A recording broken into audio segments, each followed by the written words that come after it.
Mga kasoy, pinakasabaan diri sa among balay. Dire nagsugo ko sa kong manghod nga maghaling. Ang usa ang akong hiwa sa mga lamas.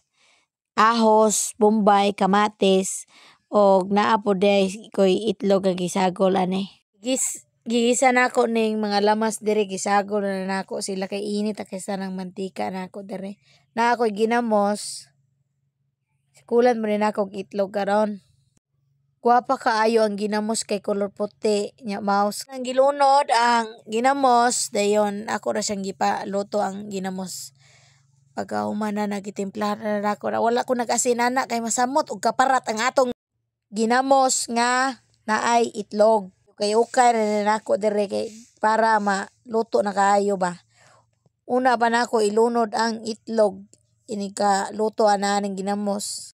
Ug dire gilunod na ng itlog. Sus mo'y daghanas itlog pura buyag.